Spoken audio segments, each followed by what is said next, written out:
Hey guys, it's Kevin again, and this is going to be my review for another Broadway soundtrack that I have to review, and it is the final two that we're down to. I have two more to review, and I will review one today, maybe the other one today, I don't know, we'll see if I have time. It's probably going to be a pretty short review because I don't have too much to say about the second one. However, this one I have a lot to say about. This is going to be my review for the soundtrack of If Then. Now, If Then was a musical that I really didn't know what to think about it, because I heard a couple things about it. One, I heard it was starring Idina Menzel, which immediately got me intrigued, because Idina Menzel is probably one of the best singers, in Broadway out there. I mean, everything she does is amazing. She's never done anything bad. She never has. She's done Wicked, which is amazing, Rent, which is amazing, Frozen, which is just wow, and then If Then. Now, when I heard If Then, I thought Idina Menzel is basically losing her voice and she's doing too much, because she did Frozen, now she's doing If Then, and then I heard that the songs weren't that good and that the musical was weak. But then when I heard when it was nominated for a Tony Award, I'm like, okay, so why would the score be weak if it's nominated for Best Score? As it turns out, If Then is actually the best Broadway soundtrack I've heard all year. I'm literally in shock, guys. I was so shocked at how good this soundtrack was. It is by far the best soundtrack I've heard all year. It is really, really strong. Every single song is amazing. And Idina Menzel needs to win Best Actress.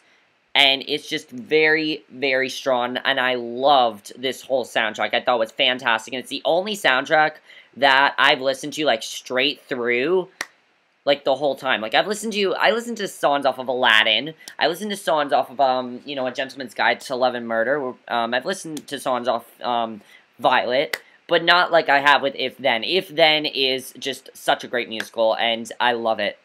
Let's talk about what If Then's about, though. A little confusing what If Then's about, actually. It's probably, I like to call it the inception of Broadway musicals, because there's, like, two different timelines. I heard it's a little bit confusing, but it makes sense to me. If you read what it's about, it's not that confusing. Basically, you have Elizabeth, who she's just recently gotten divorced, and she's moved to New York to basically start out a new life. Now, she has two friends, Kate and Lucas, very, very important characters, because on one hand, you have Kate telling her to basically, go with her, live with her, and she can change her name to Liz, and, basically do that thing.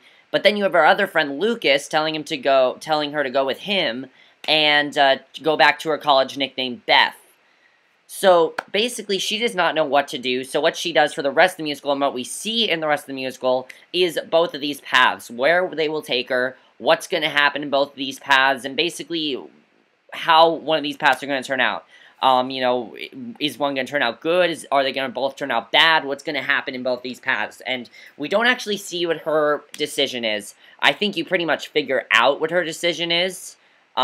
Just the way the musical's done, you do. But, you might not. So let's just get to this soundtrack. So the first song is called What If?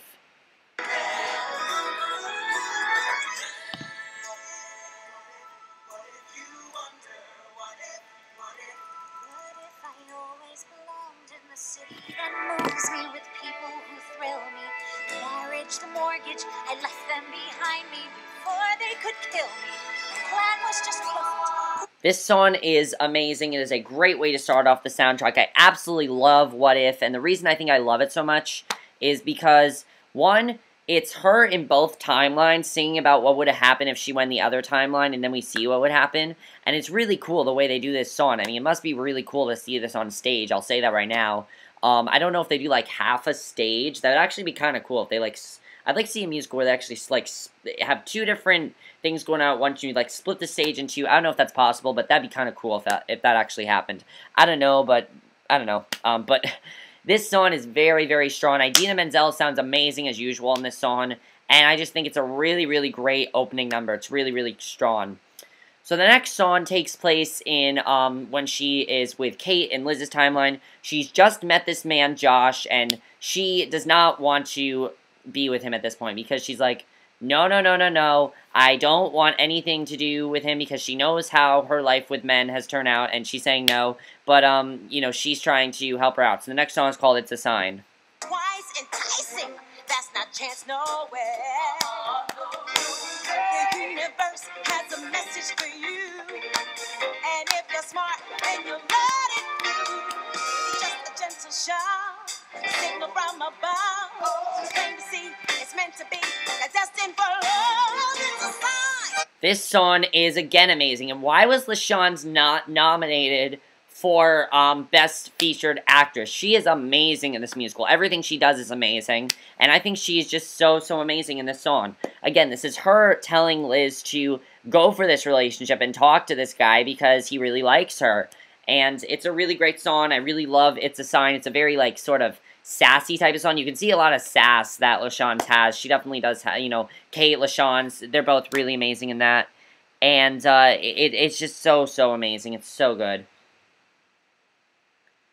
I mean, it's so amazing, and I absolutely love it. So yeah, I really do love It's a Sign. It's a really great song, and it's just really good. The next song, though, is called A Map of New York, and this song is basically in the other timeline where she has met up with this guy Steven. Now in the other timeline, she does not take a call, but in this timeline she does take that call, and it's from her ex-flame, an old flame of hers, Steven, and he's singing to her, and it's called A Map. The next song is called A Map of New York, and it has to do with her old flame, Steven, talking to her, and basically he's talking to her to, basically tell her to make a map of New York, and I think this song is really strong. There's some great, the ensemble in this song is amazing. I mean, they're just so good in this song. And I love that about this song. I think everyone's amazing in this song. And I absolutely love it. And Map of New York is fantastic. It's really great. Yes, Steven is probably the most important character in this musical. But he sings a really great song. I really do love this song that he sings. So the next song is back in Liz's timeline when she meets up with Josh. She decides to go on a first date with him. And he's kind of talking to her about, you never know what could happen between us. You never see the worst that things can be. You think you do 'cause you've been hurt before. Another hurt might hurt you that much more. This is such a great song, and right here I'm like, why was James Snyder not nominated for Best Featured Actor? Because he is amazing in this musical. He literally is so amazing. I think he did an amazing job in this musical, and all his songs are so great. He has such a great voice, and he's just really strong. I wish he would have gotten nominated for something, but he didn't, and I think he should have. So, You Never Know is an amazing song. I really do love it, and he did a great job in this song, so that's great. So the next song is called Ain't No Man Manhattan. And this song has to do with when Lucas in Liz's timeline meets up with this guy, David. And in Beth's timeline, something completely different happens, which I'll talk about later. But in this timeline, he meets up with this guy, David, and he's trying to say, you know, it's not, you know, he wants to go for this relationship, so he's singing about it. In ways you won't expect. We're all in this together, yeah, we all connect. Of course, Anthony Rapp, you know, he's amazing, but he does a really great job in this song, and I think he definitely just did a really great job. I really enjoy his performance in this song, very strong. Really do love Ain't No Man Manhattan, great song. Alright, so the next song is kind of funny. It's when Liz has just slept with Josh, but in the other timeline, Beth has just slept with Steven, and she's kind of saying, what the fuck have I just done? The song's called What the Fuck, so it's kind of funny, actually.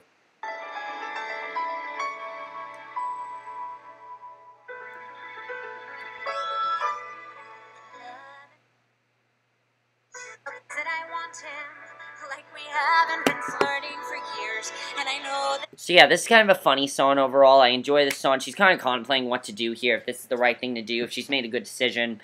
And overall, I do really enjoy this song because it shows in both timelines that she does make bad decisions in both those timelines. But overall, I really do love this song. I think it's a lot of fun, and I like the song What the Fuck. It's fun. Alright, the next song. Now, when they advertise this musical, this is the song that's always advertised, and I think I know why. Of course, the next song, I'm sure you guys know, it's Here I Go. You guys know what it sounds like. Steps to every dance, and I count cards at the table. I never bet on chance. I leave nothing to the gods. I know all the odds and even so. I'll say this, I mean, every time they advertise this musical, even if you guys don't know this song, even if you guys haven't seen the musical, I mean, you know this song, because they advertise it literally all the time. They advertise it then all the time. They advertise this song all the time, and I think I know why. It's a pretty big choice. It's when she decides to go to her relationship with Josh. That's what she decides to do in this song, but it's also a really big song for Idina Menzel. You know, it's one of those big belting songs that she does, and I really love it a lot. Here I Go is very, very good, and I really enjoy that song overall. So Here I Go, really, really great. Alright, the next song is probably one of the most controversial songs in the musical. I'll explain why when we get to it, but it's Lucas's first and only solo, You Don't Need to Love Me. If each of us can walk away, it won't matter that I won't. We'll both be self-contained, but together, not alone. Okay, I really enjoy this song, but I know it's very controversial. Some people say I don't understand what the song's trying to say. This is when Lucas is telling Liz, look, I love you in this way, you don't need to, though. So I like the song overall. I think it's a really, he's pouring out his heart to her, and I really do enjoy it overall. And as I said, it's when he's talking to, it's in Beth's timeline, actually. It's not Liz, it's in Beth's timeline. And basically, in this timeline, you know, he likes her, and I think they end up sleeping together at the end of this song. I think that's probably what happens, but overall, I really do like You Don't Need to Love Me. It's a really, really good song. Alright, so the next song has to do with, it's in Beth's timeline, and it's a song called No More Wasted Time. No more standing still. I once would dream of building cities, and now I think I will. She said, I'm done with the life out west in Orange. Well, we did our best. I think this song is supposed to be Kate realizing that she wants to marry her girlfriend, and she does a really great job. Her girlfriend does a really great job in this musical. She's played by Jen Coella, who oddly enough was in probably my least favorite Broadway soundtrack of last year, Chaplin. Not that it wasn't bad, it was just the weakest of the Broadway soundtracks last year. But she did a really great job in this musical as well, and I really do love No More Wasted Time. It's a really fun song to listen to, and I really love it. Then we get to the Act 1 finale, which is a song called Surprise. Officially. It just seems so traditional. Hey, ain't it some surprise? Babe, you're in a real-life couple. Try that on for size. This is a pretty big song, because you have a lot going on in this song. In Liz's timeline, you have her telling Josh that she is pregnant, and then he proposes to her for marriage. You have David telling Lucas that he wants him to move in with him, and then in Beth's timeline, and in both timelines you have Kate and her girlfriend getting married. I don't remember the name of her girlfriend, but you have them getting married. And then in Beth's timeline, you have Kate and her girlfriend getting married, but you have Beth all alone. You have Beth all alone, unfortunately, which is kind of sad. You have Beth all alone. It's kind of sad. And in both of these timelines, you have her 40th birthday happening, and it's really cool to see both ways these are going. There's a great part where Josh says, 39 candles, Liz. I know how much you love candles. And then Lucas says to Beth, 1 candle, Beth. I know how much you hate waste. So I love that right there. I think it really shows both timelines really well, and I really love it. It's a great Act 1 finale. Really sets the tone well for Act 2, and it's a really, really great finale. I really do love it, and it's a really great Act 1 finale. Let's go to Act 2, though. Act 2 starts off with actually 2 different songs happening in 2 different timelines. First, you have This Day, but also Walking by a Wedding.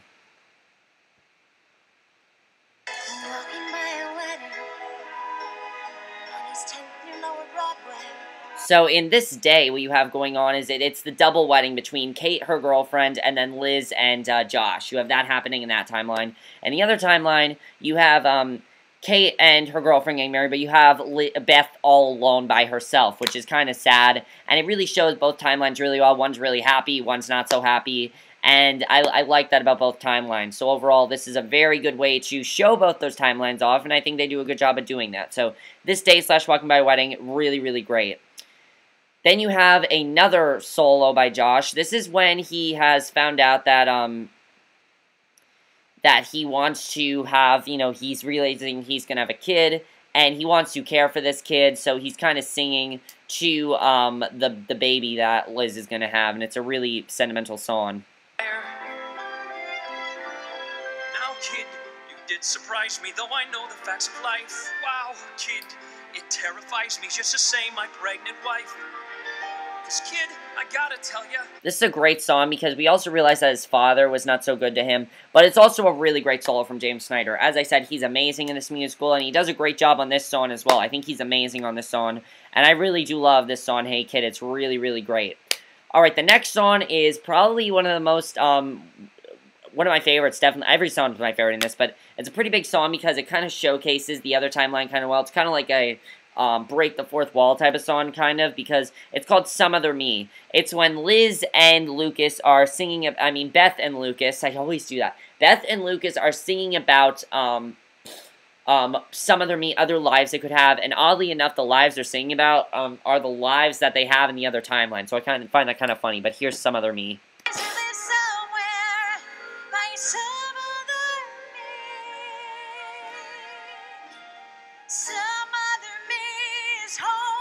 This is a great song because, as I said, it kind of, some of it talks about the other timelines, which I like, but overall, I really do enjoy this song, Some Other Me. It's a very good song. I really do enjoy it.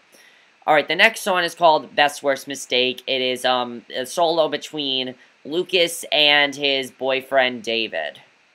Till you go, or till it's gone, be lost, be wary, be afraid, but don't hide out in the dugout while that final game is played. Make that trade, I'll be the best, worst mistake. Overall, this song is very, very strong. Jason Tam kind of takes over the song. He has a very strong voice, and I think he's very, very good in this musical. But what I like about this song is that it's kind of them realizing that their relationship it really isn't working out that well.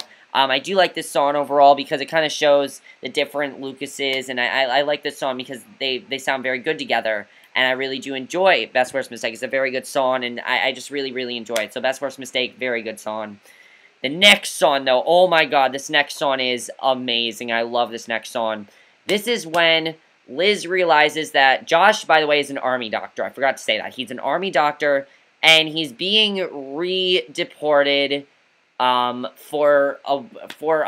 he's being redeported for a war, and he says nothing bad's gonna happen to him, but she gets really upset with him, and the next song's called I Hate You.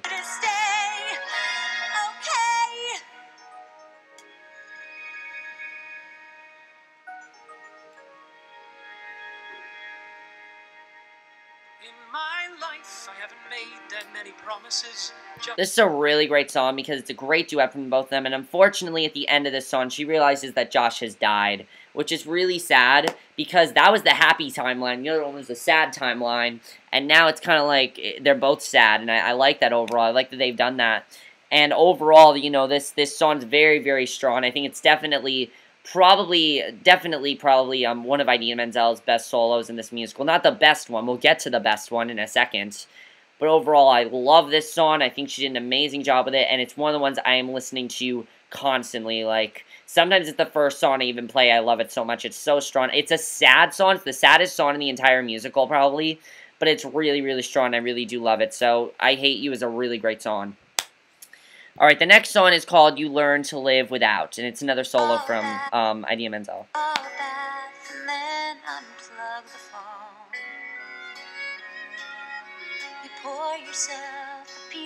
I love this song because it's very calm. It's not typical Idina Menzel. She doesn't really belt in this song. It's more of just a calm song, and it really makes sense because in one timeline she's singing about her loss of Josh, and the other song I think she's had an abortion, and the other timeline I think she's had an abortion, so it's kind of sad. And I really do love this song. I think she did an amazing job with it, and I really love You Learn to Live Without. Very, very strong song. I really do love it. Alright, the next song is called The Moment Explodes. It's a really, really great song. Crack those codes when the moment explodes.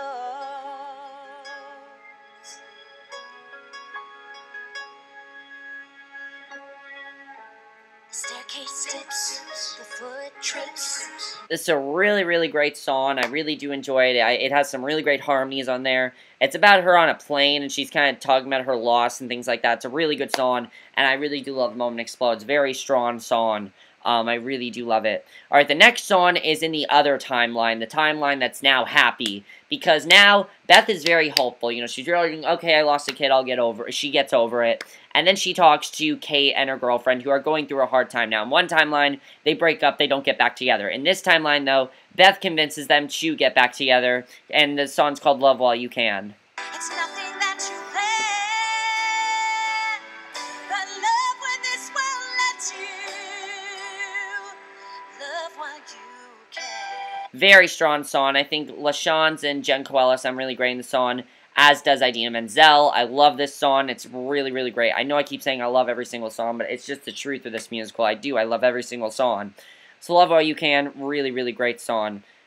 The next song is What Would You Do? It's a solo from David. It's kind of sad overall, because I think it's when he's, you know, broken up with Lucas or something, but here's What Would You Do? You love him, would you dare? It's the shortest song in the musical, but overall I really do enjoy What Would You Do? Really good song. The next song, though, this is the 11 o'clock number that Liz/Beth/Elizabeth sings, Always Starting Over.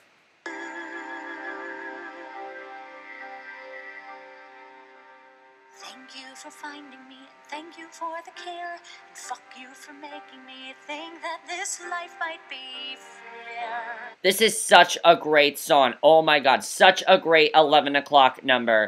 Like, I think it's an amazing 11 o'clock number. I think she did a great job with this song. I love this song, just really, really strong. It's the big turning point in the musical, and it's just so, so good. Always Starting Over. Such a great song. By far the best solo she sings in this musical. Just wow. Wow. I mean, the belting she does is just wow. I love this song. It gives me chills, actually. I will admit it. This song gives me chills. It really does. It might sound like a gay thing to say. You know, I'm personally not gay, but it sounds like a gay thing to say. But that's just because it's such an amazing song. And I know it sounds stupid that I get chills during a song. It sounds stupid, but it does. It gives me chills, and I really do love this song because it's such a powerful song. You guys have to listen to this soundtrack. You'll understand why. But overall, I love this song. It's so, so good. And then we get to the big finale, which is the reprise of What If.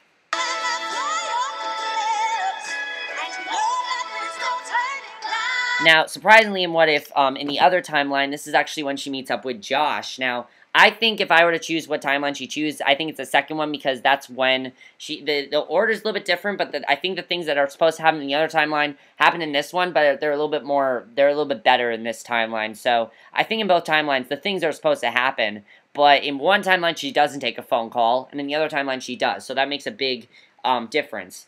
But overall, that is the soundtrack, and the one thing I will say about the soundtrack that I forgot to say is, why the hell did this musical not get nominated for Best Musical? I'll say this. It was nominated for a bunch of stuff at the Broadway Audience Choice Awards. Everything that was nominated for, it won. Everything. It got six winners, and that is a huge thing. It wasn't even nominated in the Tonys, and it won every single thing. This means now in the Tonys, it's nominated for Best Score, which it needs to win because it is the best score. Idina Menzel needs to win Best Actress. I don't care if Jessie Mueller is amazing and beautiful. She is. I don't care if Sutton Foster is amazing. Idina Menzel is amazing in this musical. She needs to win the nomination. She's amazing. So she really needs to win. And I just really hope, I wish that LaShawn's would have been nominated for Best Supporting Actress. Josh Snyder should be nominated for Best Supporting Actor because they're both, I mean, not Best Featured Actor because they're both really, really strong. I think they're both really, really good. But this soundtrack is amazing. The score, the singing in this musical, the performances that they give in this musical are amazing, and I really, really love it. And I want to see it. I do want to see If Then. I think it's going to be, I really do want to see this musical on Broadway because I heard it's amazing, and it's just really, really strong. Now, I know I'm shocked that I loved it so much, but I really did love it. It is my favorite soundtrack. It is my favorite soundtrack of the year so far. So that's it for my review of If Then. Let me know what you guys thought of it. I have one last Broadway soundtrack to review. I'm not going to tell you what it is. I'm not going to tell you what it is because I want you guys to be surprised. You guys will see in my next video what it is, so I'll see you guys for that. I'm sorry this review was long, but I just love this soundtrack so much. I had to review it so much. So I'll see you guys in my next video, which will be for the final Broadway soundtrack I have to review. Okay, bye.